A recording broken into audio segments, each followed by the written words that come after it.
சாத்தனூர் மற்றும் வீடூர் அணைகளில் இருந்து அதிக அளவில் உபரிநீர் திறக்கப்படுவதால் புதுச்சேரியில் சங்கராபரணி மற்றும் தென்பெண்ணை ஆறுகளின் கரையோர மக்களுக்கு ஒலிபெருக்கி மூலம் எச்சரிக்கை விடுத்து வருகிறார்கள். இது குறித்த கூடுதல் தகவல்களை நமது செய்தியாளர் இளவமுதன் வழங்க கேட்கலாம். இளவமுதன், விவரங்களை பகிர்ந்துக்கலாம். சாத்தனூர் அணை திறக்கப்பட்டதை தொடர்ந்து புதுச்சேரியில் உள்ள தென்பெண்ணை ஆறு மற்றும் சங்கராபரணி ஆற்றில் வெள்ளப்பெருக்கு ஏற்படும் என ஏற்கனவே எச்சரிக்கப்பட்டுள்ளது. மாவட்ட நிர்வாகம் இதற்கான சுற்றறிக்கை கொடுத்து சம்பந்தப்பட்ட துறை இந்த ஊழியர்களும் அதிகாரிகளும் அந்த பகுதிக்கு அனுப்பியிருக்கிறார்கள். இது மட்டும் போதாது என கொம்யூன் பஞ்சாயத்து ஊழியர்கள் மூலம் ஒலிபெருக்கியை கொண்டு இந்த பகுதியில் மக்களுக்கு அறிவிக்கை செய்யப்படுகிறது. அதாவது சாத்தனூர் அணை திறக்கப்பட்டு தொடர்ந்து தண்ணீர் வேகமாக இருக்கும். இரு ஆற்று பகுதியிலும் மழைநீர் வெள்ளம் வருவது காரணமாக பொதுமக்கள் எச்சரிக்கையாக இருக்கப்பட வேண்டும்.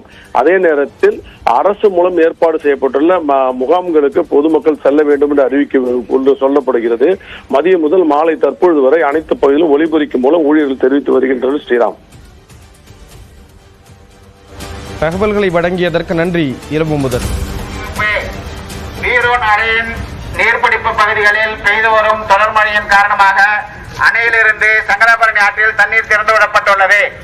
மேலும் நீர் திறப்பு படிப்படியாக உயர்த்தப்படும் என தெரிய வருவதால் சங்கராபரணி ஆற்றில் வெள்ளப்பெருக்கு ஏற்பட வாய்ப்புள்ளதால் பொதுமக்கள் அனைவரும் தங்களது முக்கியமான ஆவணங்கள் மற்றும் விலைமதிப்பற்ற பொருட்களை பாதுகாத்து வைக்கும்படியும் அதிக பெருக்கான